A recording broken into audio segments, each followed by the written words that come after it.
Dr. Stephany Powell joins us today. She is the ultimate true warrior, and I mean this. It is an honor to share her voice, her expertise about human trafficking. Warning, I put it out there. We could be having some raw conversation, talking about sex trafficking, labor trafficking, whatever we hit upon. Know what we will be talking about, the landscape of domestic human trafficking. So please follow Dr. Stephany Powell on, I'm going to say it, on X. I call it Twitter, at Stephany_doctor, and also on LinkedIn, where she does extensive, a lot of listings. All of this information about Dr. Stephany will be listed in the body of the video. So all of you have no excuse not to find her, follow her, support her, and her tremendous work. Before I could go on and on about her, first I'm going to say welcome, Dr. Stephany Powell, to the Warriors. Thank you so much. I sure do appreciate it. You are the true warrior. No, I'm not. And you know why I'm not? Is because I'm going to tell our listeners a little bit about your incredible career. Because I have to say, Dr. Stephany, it's incredible. You are boots on the ground. And that is the difference between, oh, don't get me sidetracked. A lot of people just talking about things and saying everything's so bad and so horrible. It's about being there. It's about taking action. It's about finding resources. That's what makes the difference in all of these human rights abuses. So let me just share about you. You spent about 30 years, over 30 years, I think, with the Los Angeles Police Department. You retired from the LAPD as vice sergeant, and you began working with Journey Out as a director, executive director, and that was leading the fight for freedom and survivors, get them out of trafficking. Now, and you'll fill us in also, but now you're the chief educator and senior advisor at Positive Change Consultants. And I love the word positive. You're leveraging your decades. Be proud of it. Experience and expertise in the field of human trafficking to provide education, awareness, and advocacy to various audiences, stakeholders, groups, organizations. There's so much we could say about you. You also, I met you when you were Director of Law Enforcement Outreach at National Center on Sexual Exploitation in DC, and Adjunct Lecturer. I mean, you're all over, Doctor of Education and Organizational Leadership. And I just want to say your passion, I'm going to let you speak in a minute, but your passion and mission is to empower and support survivors of human trafficking, so important, and to educate and train law enforcement, prosecutors, and communities on how to prevent and combat what I say is an escalating social problem. And I want to start with thank you for your incredible law enforcement career. And again, being those, the boots on the ground and dealing with all of this, because it is not easy. So let's jump right in. I already said I missed you.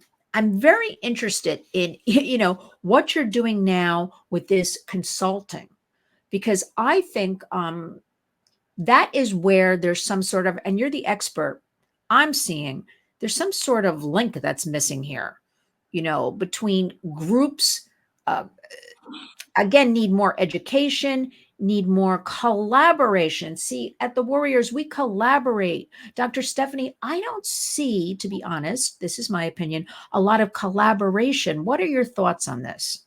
I think that the lack of collaboration, in some ways, with some people, it could be purposeful, where they just feel they just need to stay, in their own lane and they could do it by themselves.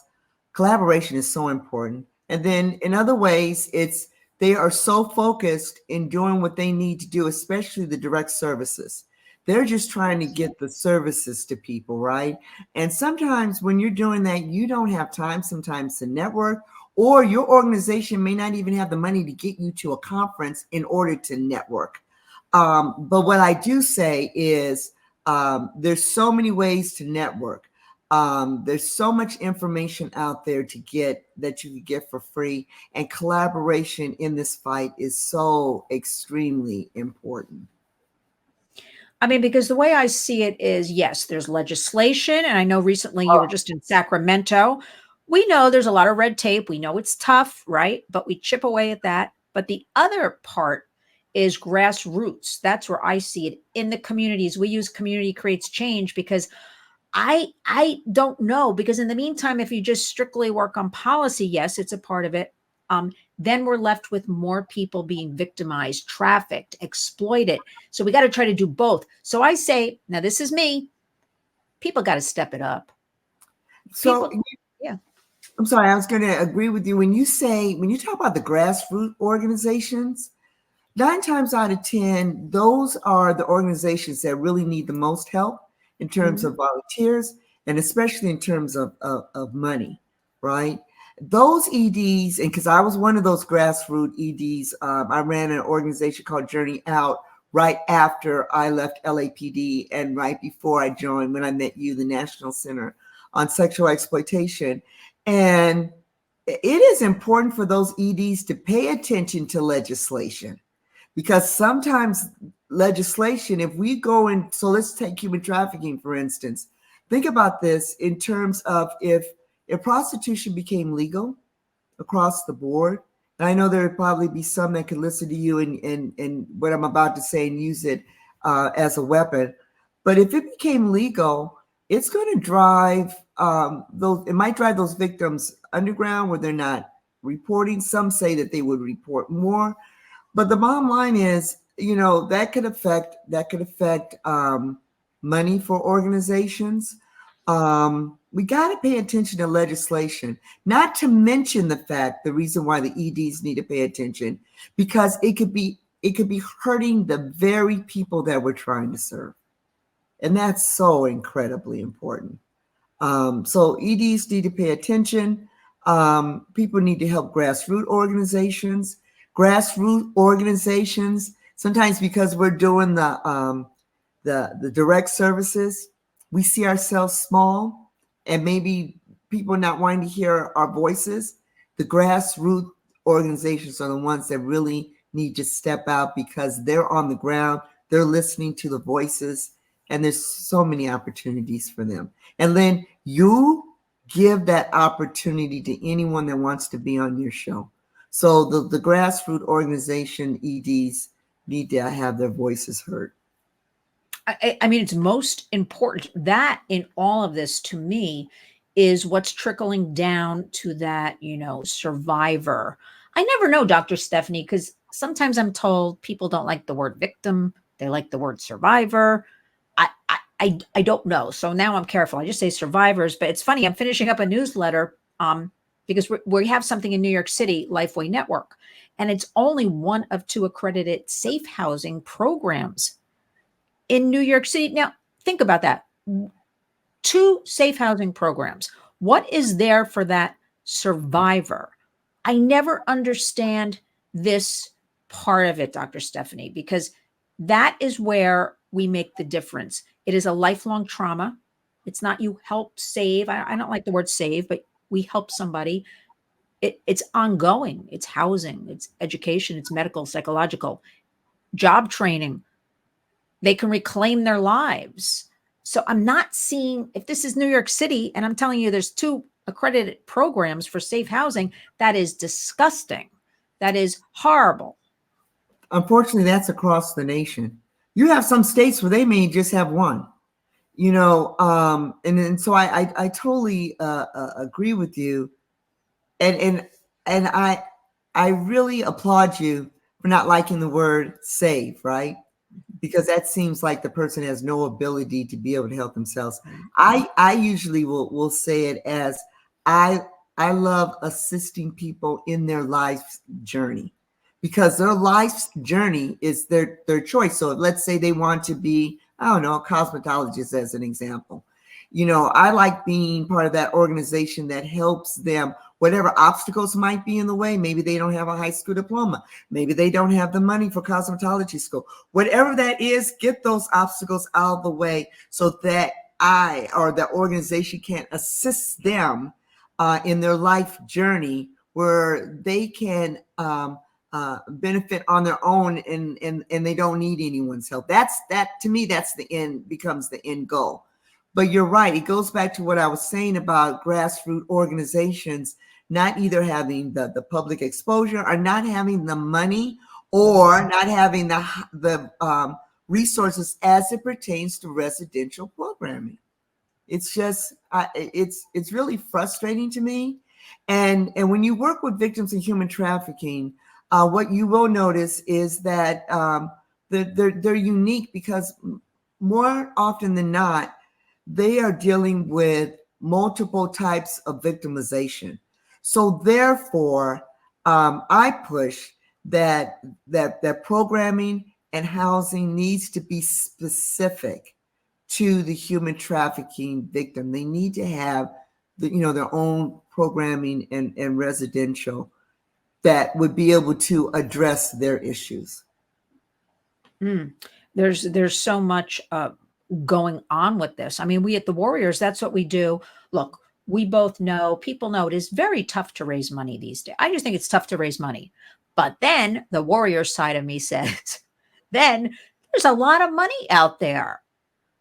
I'm sitting steps from tonight. I digress, Dr. Stephany, but hear me out. From the Metropolitan Museum of Art, where they're throwing this big shindig tonight with the costume ball, and they're pouring in their gowns, and the entire NYPD is guarding the place. And then we've got protests, and we've got, okay, if we could take all of that, I know I live in a warrior dream world.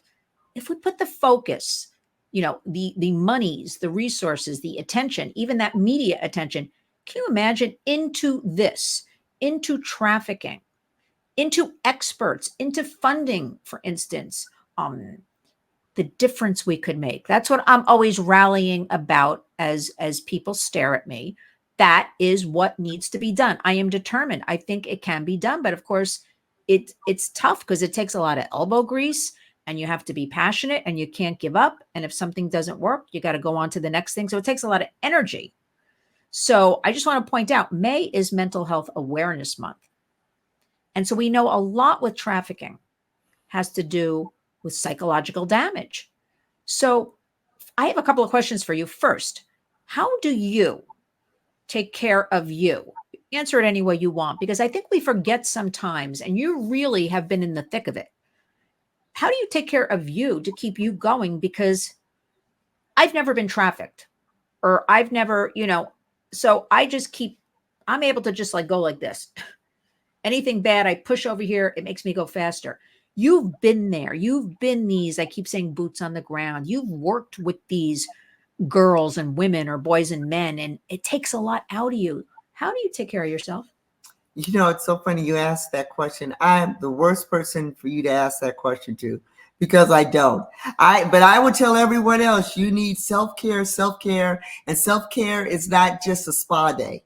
It's every day. It's every day that you feel that you are not really dealing with the issues that you're pushing them down. So I'm just going to give you an example of something that happened to me the other day. So I just recently came back from Sacramento, in which I was lobbying for a bill, voluntarily lobbying, not lobbying, but really putting forth an effort to pass Senate Bill 1414. And we could talk about that in a moment. But as I was putting together the information, and at the same time, I'm kind of preparing a PowerPoint, because I was also speaking on the issue, I all of a sudden I came to tears. And I'm going, where is that coming from? Well, where it's coming from is the fact that I keep stuffing. Because not only have I been doing this a long time, but remember, I went from law enforcement right into this. So there was never a break. So all that to say, I'm really bad at the self-care portion. But what I do try and do is stay cognizant of the fact that I'm not doing such a good job, and go and saying, you know what, Steph, this really does weigh on you. And as a result, you need to take a break. So sometimes the break will be where for a day I won't answer, I won't look at my emails, because if I look at my emails, I'll start answering. Right. Or I'll start reading or listening to classical music. So those are some of the things that I do on a daily basis. Or before I start my day, I will read a book that I'm enjoying and turn off the news, because I'm a news junkie. So it's those things about me that I know how to do, and I do it. I just need to do more of it. But first, recognizing the fact that I'm not doing it. That's step one. Okay, that's a good step one, but I don't know, hang some Post-its up around the bathroom mirror or something. Like, like you have to take, but you're doing it. You're reading the book, you're turning off the news, which is a good thing for everybody these days. I'll Yeah. leave that for a separate program. We should be aware of what's happening, but it is too much. And the other thing is I you have to take care of you. I'm not a doctor. I'm not, but I have learned that, especially here in New York, I do work. I work with prostitutes. I work with women that have come out of the sex trade. And just recently, Dr. Stephanie, I want to say like 3 months ago, I didn't realize this. Like, I never sleep anyway at night, like I just was really disturbed, like all of a sudden, like really like just, and then I realized it's because when you see things with children, or you see you're trying so hard, and then I realized, you know what? Self-care, Mhm. self-care, self-care, self-care. So I'm kind of like you. I'm kind of bad at it. I recognize it and I'm like, okay. But I'm reminding everybody, a little self-care, a little pat on the back, a little get away from it for a little bit, one day a week perhaps, or something like that. But that's the hardest thing because I can't stop. I'm just like, you can't like, but anyway, let's talk about, a lot of people have said to me, I don't understand this. Why don't these people just run away? We'll stay with the theme of May as Mental Health Awareness Month. And I explained to them, nobody's where they're running. They're psychologically damaged, or they've been addicted to drugs through their trafficker or pimp. Understand, these are our most vulnerable. All they can think about is perhaps, a roof over their head and maybe getting something to eat. They can't think about this big plan of we're running away. And again, where are they running to? We just discussed about the housing, the programs, very few of them. So explain a little bit. I really want people to understand that about psychological damage when we hear trafficking.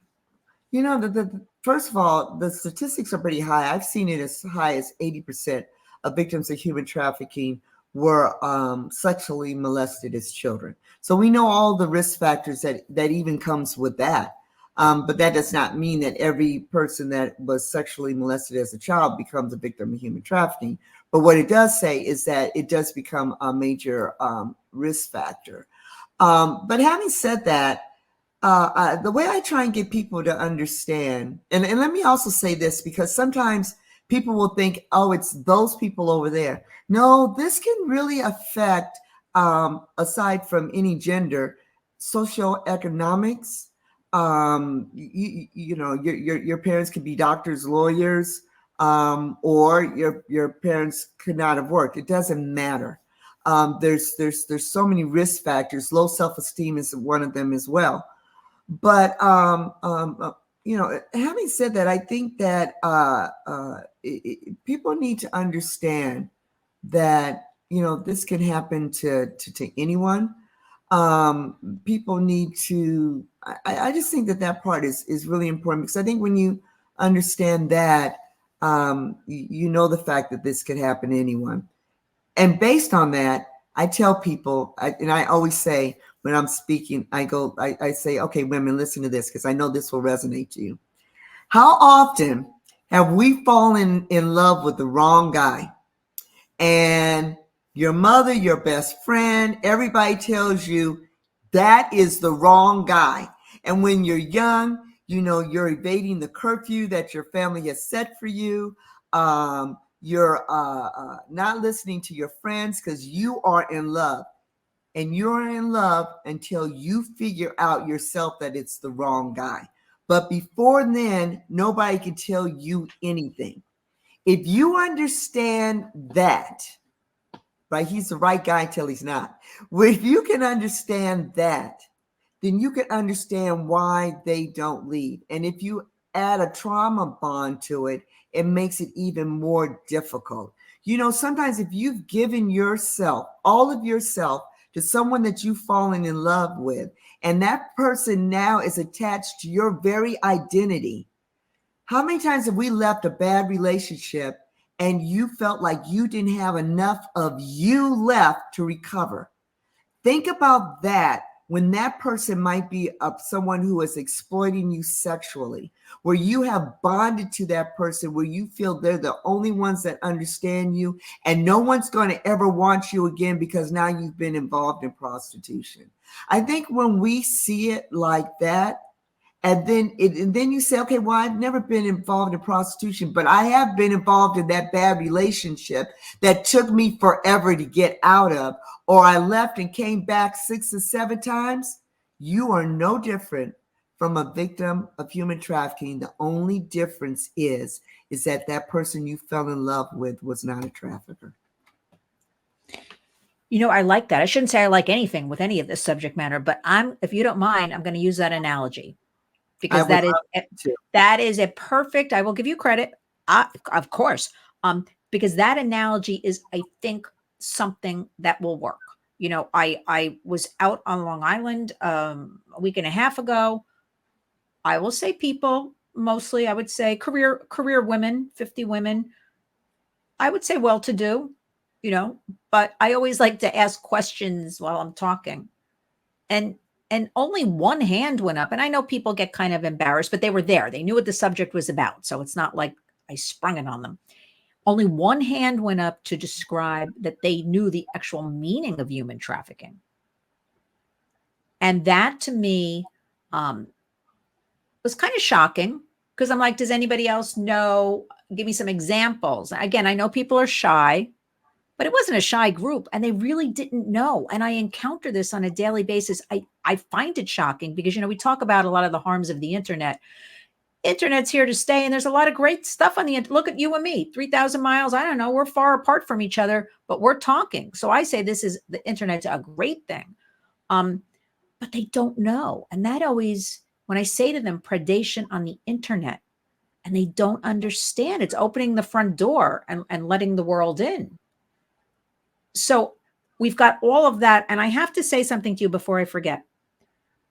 It occurred to me about a month ago, Dr. Stephany, we talk about educating or parents who show up to hear these talks, and grandparents because they're concerned, right? It hit me like, I don't know what.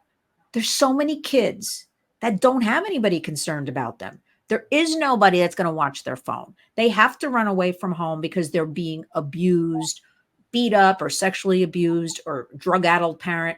Who's watching all these children? This is I'm very concerned because this is the problem. This is the problem. Do you have any ideas? Because I'm telling everybody now we have to watch for our neighbors and other children. You know, I think also happens sometimes. Sometimes it may not even be that the parent doesn't care. In some cases, absolutely. Sometimes it's the parent is so busy, and guess what they're relying on? They are relying on the social media platforms, the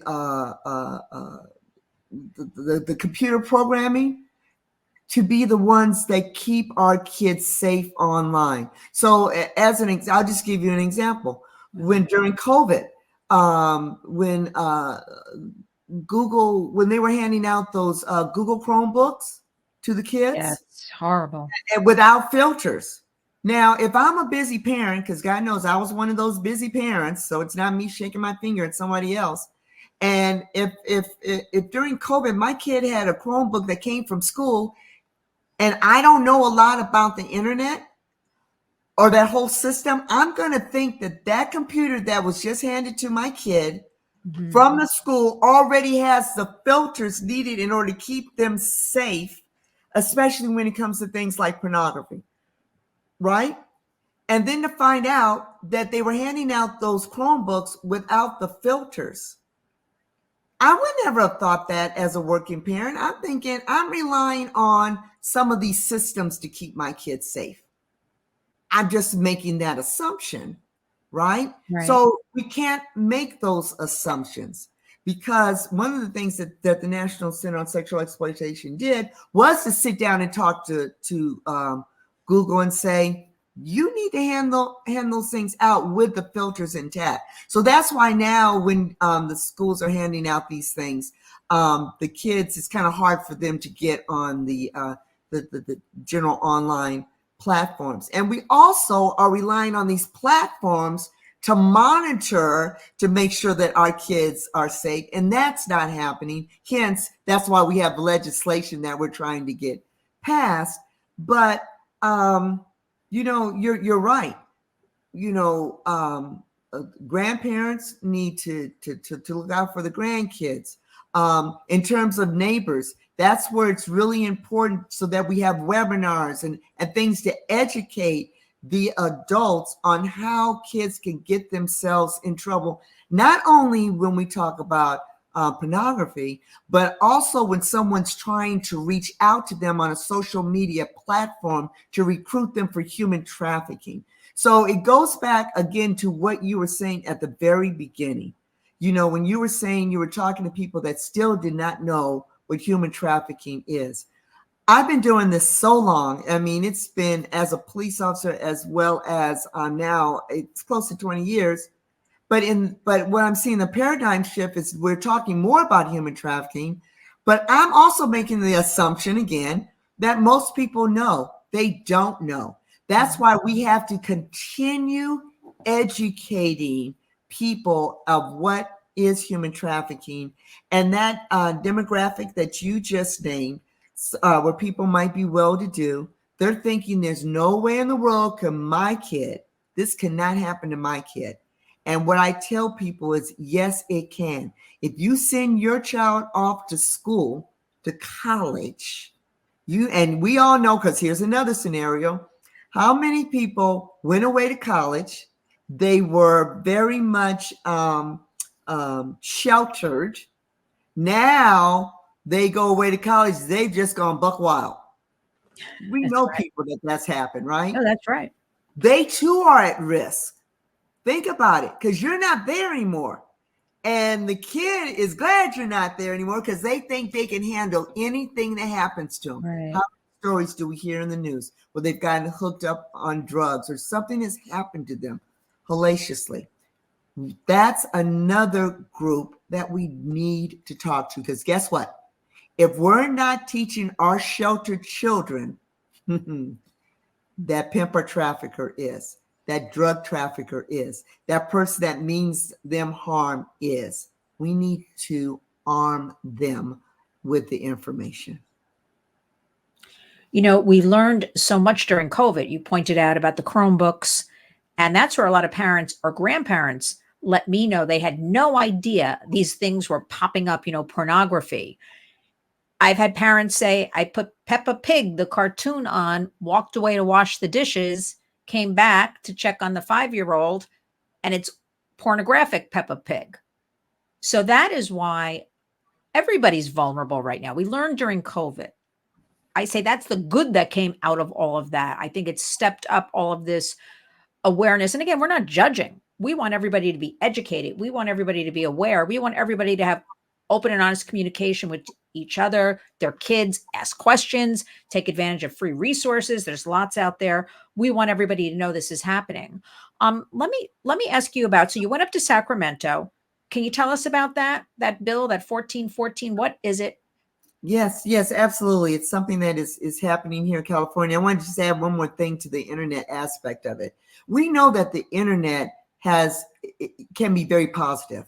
Mm-hmm. There's a positive use for it.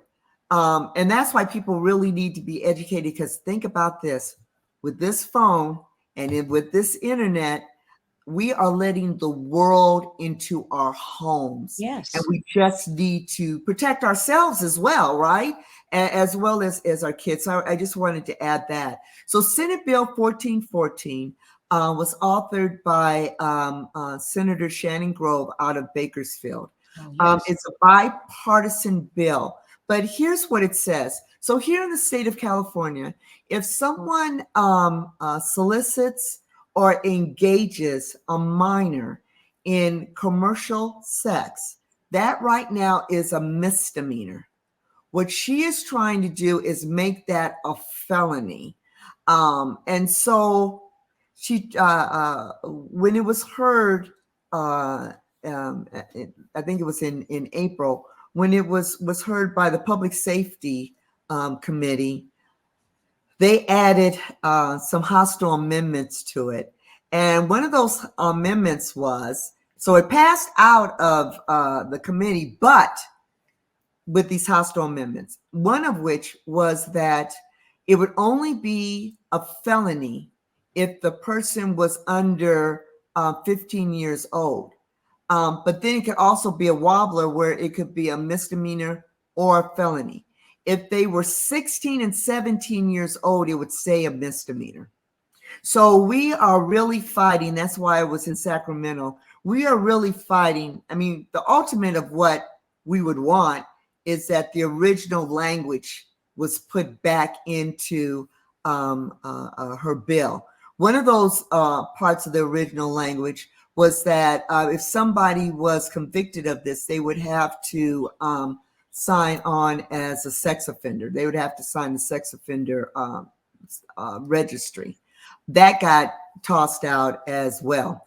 What also got tossed out that was in the original language was that you, regardless of whether you knew or did not know that the person was underage, you would still get hit with that felony. They tossed that out. So for the most part, what we're asking for at the very least is that it doesn't matter whether the person was 16 or 17. If you solicit someone for commercial sex, that you get hit with a felony charge. And it's also with the understanding that the person is an adult. So that's what I was in Sacramento lobbying about, or going, man, I hit like 9 senators' offices in 2 days. And for the most part, I have to say, I want to know how they respond. How do they respond to you? I was going to tell you, it was bipartisan, these offices that I went to. The response I got was, for the most part, very positive, except for one. And that is, that was Senator Weiner. And that's the one that really pushed. Weiner and Skinner were the ones that pushed for those hostile amendments. And so they're kind of, I know Weiner is sticking pretty strict, sticking with his amendments. The thing, and in all fairness, I like to tell both sides of the story. One of the reasons why he, to my understanding, in visiting his office, that he's sticking so straight to this is his concern as it pertains to them having to register as a sex offender for 10 years. Because we know there's been unintended consequences with the sex registry, which we know it has some issues. Right. So one of those would be if you have that 18 or 19-year-old high school student that's still in high school, well, his dating pool becomes underage minors, unfortunately. And we know that there's been cases where that has happened, and then now they're on the sex registry because that 19-year-old has had sex with a minor, but it's within his dating pool, right, wrong, or indifferent. But my argument is, we're not talking about consensual sex here. And keep in mind, in the state of California, if you're a minor, you cannot have consensual sex anyway by law. So that needs to be understood. But what we're talking about are people that are in forced prostitution, human trafficking victims. They're there because they're forced to be there. And by age alone, if you are in commercial sex and you are a minor, you're automatically, right, considered to be a victim of human trafficking. Now you're talking about what I'm always talking about. It seems pretty simple to me. So anyway, I think for the most part, people are listening. It's going to appropriations. It should be there by the 17th. I think where our fight's going to be is when it goes to the full Senate floor. So if you're in California, I need for you to be contacting your legislators and telling them that you want to support SB 1414 with the amendment that it's anyone under the age of of, of 18 that has been solicited for commercial sex. I'm going to put all that. I'm going to have it all in the body of the video so they can just click on and do it if they're in California. Okay. And then, because at the end of the day, when they look at sex buyers and they look at statistics, you're talking about the average age is going to already be, in their 40s, 9 times out of 10. That's statistically. And we know how statistics are. I know the age range could vary, but what we're talking about is adult males that are soliciting minors for the purposes of sex. So I encourage people to look up the bill, California SB 1414. Got it here. If they go to california.gov and click on to find who their legislators are, put in their zip code, they'll know who their legislator is and who they need to contact as it pertains to this particular bill. So I'm going to have it all in this body of this video. It's so important. Right now in New York, and we've been working the last several years we have a bipartisan, because we should remind everybody, all of this work we do is bipartisan. It belongs to no political party. These are human rights abuses. So we need everybody to join us. It is not about that at all, although we're talking about legislation, but it's for everybody. It's for safety. It's for guardrails. It's to help people, reclaim their lives. And especially, I don't want to say especially, but our precious children, anything with children. I'm glad you pointed that out. Anything with children is against the law. Like that's like always here in New York, what gets skirted over. But we have a group called New Yorkers for the Equality Model. And we have a lobby day. We're going next week again for this. I don't say it anymore. We don't want prostituted people arrested and incarcerated. Now, I used to say full decrim. We're leaving out the decrim word now because people, I don't know, they get confused with that. We don't want people in prostitution arrested and incarcerated, because we know, and again, getting back to studies, there's one study that says 97% of people in the sex trade are coerced. So that's a definition of human trafficking. Why is it so tough? I mean, you've been doing this a long time. I've only been in this 5 years or so. I'm understanding this right now. You are an expert. Why do people fight on this? What are your thoughts that you want to share? Why do they make it so tough? Before I answer that, and listen, I asked myself that same question, but I wanted to add one other thing, that with SB 1414 and just exactly what you're talking about, not arresting the prostituted, but who we need to go after is the sex buyers, right? And so that is really the attempt of SB 1414, is to go after, to make sex buyers accountable.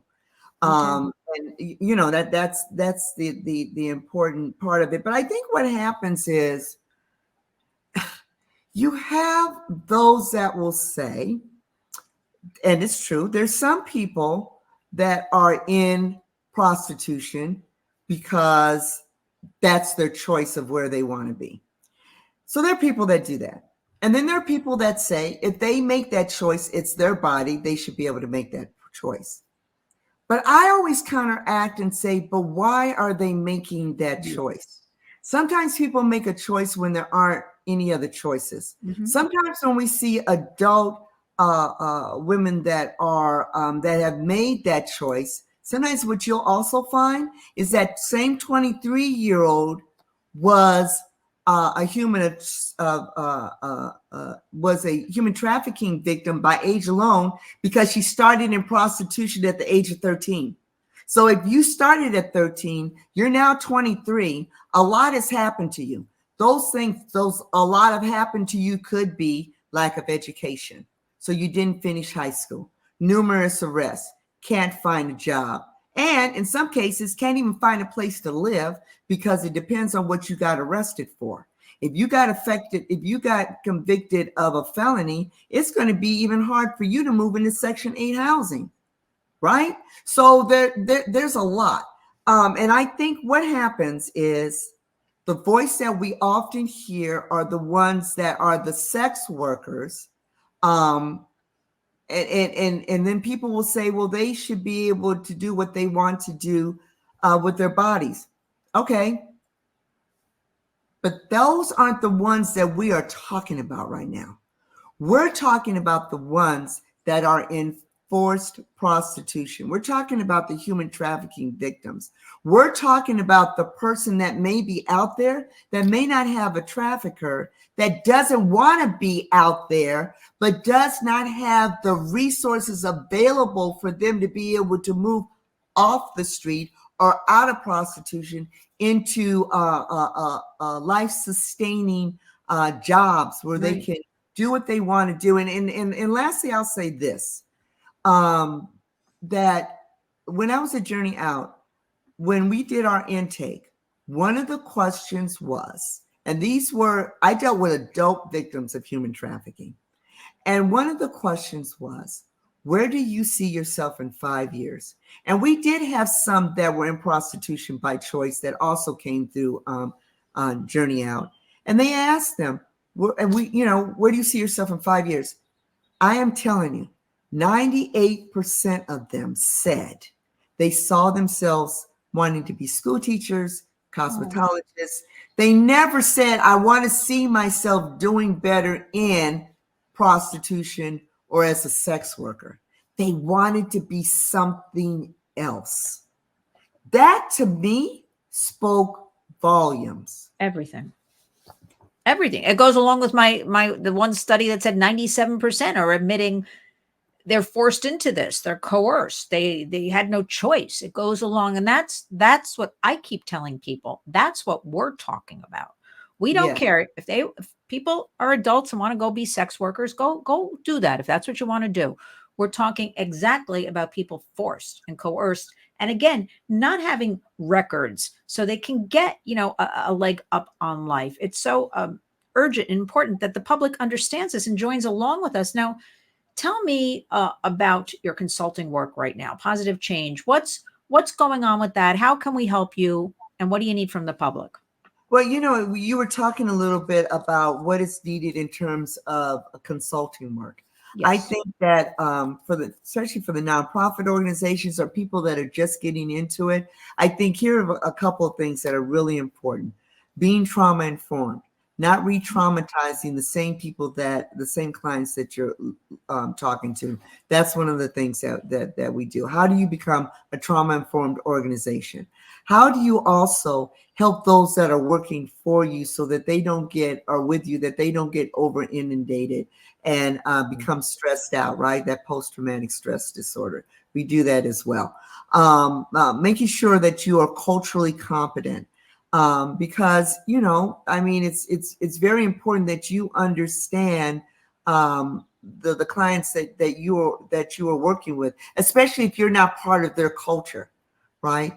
The other thing that we do is we go across the country teaching law enforcement agencies how to become more victim-centered, how to do these investigations with the victim in mind, so that victim approach, and then the leadership. How do you become a better leader, especially as an ED, in terms of not only treating people, the people that are working with you right, but how do you get the money that's out there? So those types of things are the things that we do, and then life coaching, or executive coaching the EDs out there. So those are some of the things that we do. One thing that I do want to say is that I have a workbook called My Choice, My Body, My Rules. And what it is it's a workbook for church groups. It's for schools in terms of how to keep middle and high school kids from being recruited for human trafficking. Also, it teaches them how to be advocates. And the main thing is, how do we teach our young people, especially our girls, to have enough self-esteem where they don't fall into the grips of someone who is telling them that they're beautiful, or their idea that they need to be in a relationship in order for it to validate them. My goodness, even us as adult women, we have to keep in the forefront of our mind that we can't let our status of whether we're single or we're married be our focus in terms of validation. So you know what is happening to that teenage girl who is where her validation is whether or not she has a boyfriend. So that is, look at my head explode, because now I have another 50 questions for you. so that is one of the things Yes. that that my Where's work, the workbook? Where can get we? on Amazon. Okay, good. I'll have the link, and I want to get it as well Or because I you can want to. contact me because you have my Yeah, I want to promote it. I want people to have it I because think we really. there's a facilitator guide and there's a student workbook.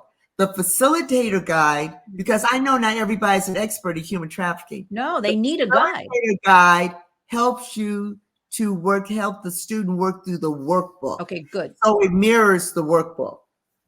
Good, because we're also launching in about 2 weeks our youth council, our Warriors Youth Council. Oh, And I want to I'm telling you, I have another 50 million questions for you. I want to ask you, our girls, they don't have this self-worth. We need to empower them. They're worth more than, going on OnlyFans and lifting a top up for $5. Teachers across the country tell me they exchange nude images like nothing. They're giving it away. So my other question is, answer it as you see fit. I keep asking, where are all the feminists? I'm like, why aren't we empowering, coming together more for our girls and our women? This is not okay. We need more mentorship, and we need to give them the resources and tools. But to me, it seems like this division. I don't know. I'm yeah. working very hard at the Warriors to bring it together, like bring my knowledge or bring you to the table. Like we'll talk about it down the road a little bit. You come in and talk to them as Yeah. that law enforcement, as that journey out, as what you're doing consulting. Okay. Because again, I haven't been trafficked. I can just bring experts together. I can just work and promote everybody. I can keep talking about it because I like to talk. But where are they, Dr. Stephany? Because our girls, I'm so worried. I was at the end of the women's movement, like when I was a kid in New Jersey. They were coming together, every race, every kind of person, rich, poor. I remember they marched in New York City, everybody coming. Why aren't they marching? What's going on? I think that there are different schools of thought. I think that there is this false sense of empowerment that in terms of sexuality, that me being as sexual as I want to be is what really empowers me.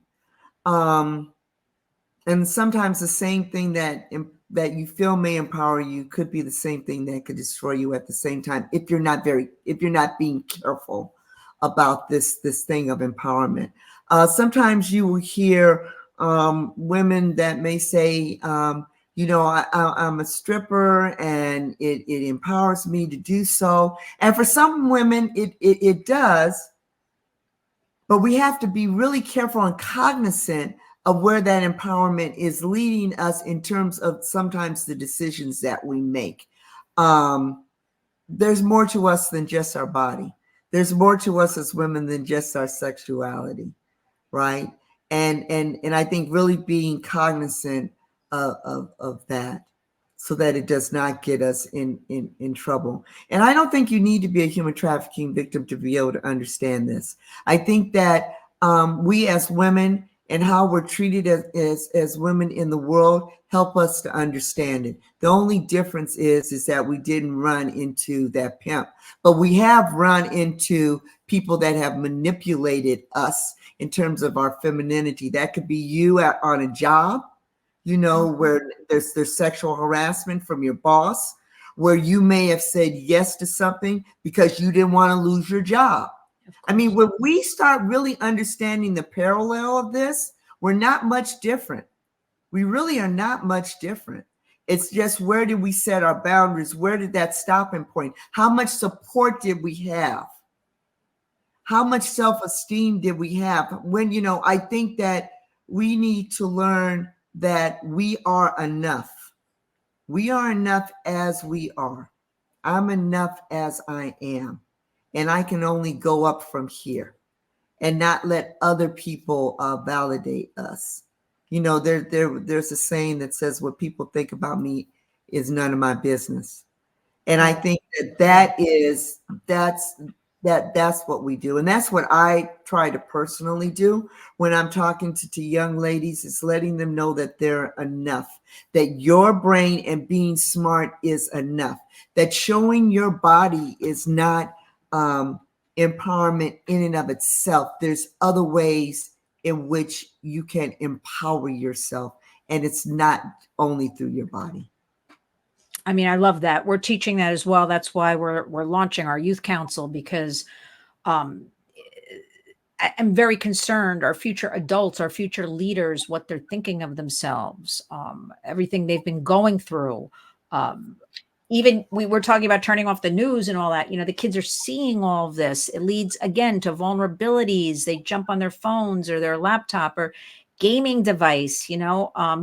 Boys are falling victim tremendously. It's still not talked about enough, this sextortion, and then killing themselves instead of, going to the parent or the guardian about this.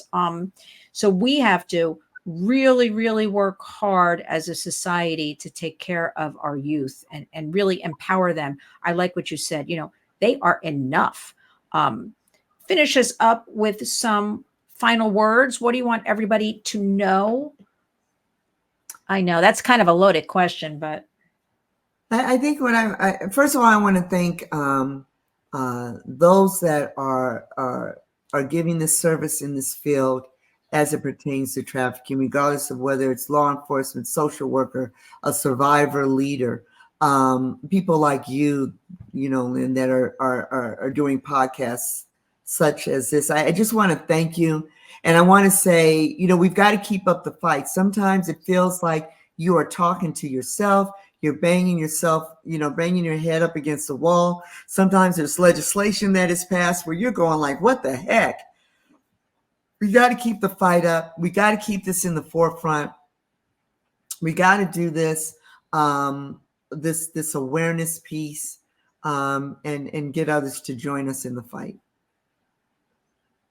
We have to keep marching on. Well, Dr. Stephany Powell, you really are one of the biggest warriors I know. I can't do my job. My job is, I will not accept that this is the way we treat people. I just will not accept that people can be bought and sold, that precious children are abused and used, that monies are put into so many different other things, but not into our people. Anyway, that's what I will not accept at all. But again, I can't do my job without you as the expert, as the person who has lived with this. And also, just to throw in, we have to support the survivors more. We have to have the resources. It is their voice, their experience. We need survivor leaders. I could talk till I'm blue in the face about trafficking. I never suffered. I feel so lucky. We have to have, and appropriately, because I've seen things, Dr. Stephany, I didn't like sometimes with survivors, but the ones who are strong and want to speak out and want to make a difference and are ready mentally to do it, we need them to be these survivor leaders and encourage, the other girls and young women, right? I'm not seeing enough of that. That's what we need to put monies into.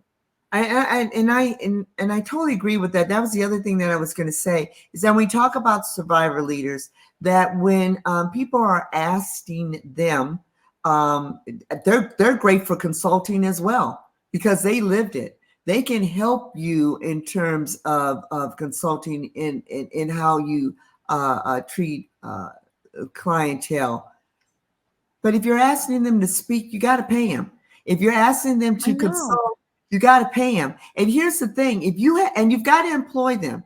So if you are employing them, and I'm not suggesting something that I have not already have done, is that if they want to be, you might employ a survivor, but they might want to do something else. They might want to be an executive director. They might want to do something totally different. Help support their efforts in moving them forward, because they're them being a survivor, there's more to them than just being a survivor. They might be great at math, and they might want to go into, either bookkeeping, or they might want to go into something dealing with finance. Help them get there. Don't pigeonhole them as a survivor only, as though that's the only thing that they have the ability to do. If they have a desire to do more, help them get there. I think that is a very important message as it pertains. I think that's a very important message. We want them to, reclaim their life and grow. And I don't know, I'm kind of pie in the sky. I want it all to kind of snowball.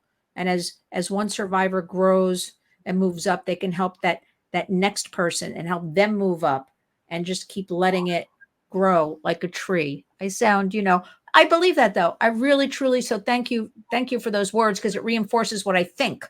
It reinforces what I'm trying to do. And you're giving me more empowerment. I'm thinking, am I crazy? Like, can I make this work? But we're doing it, and I'm doing it because you're a big part of it, the work you do. Dr. Stephany Powell, we need to keep this up. We need to talk more often. We need to get the information out there. Again, I will have all of your information. I will have this Senate Bill 1414 in the body of how people in California can contact their representatives and urge them to support this. I want you to take care of yourself. Put that Post-it on that bathroom mirror. I will. You can brush your teeth. You can have the Post-it. I am a warrior. I want you to say that to yourself in that mirror. I want to thank you.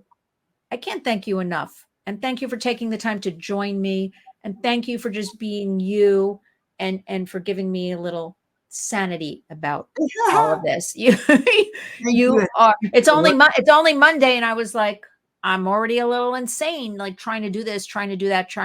But you calmed me down. You brought me down. And it's because of the way you are. I can go on now. We are here to help you, the warriors. Let's have more collaboration, more talking together. I just want to say you really are a warrior. Thank you so much, Dr. Stephany Powell. Thank you. I appreciate you. Thank you. You're welcome.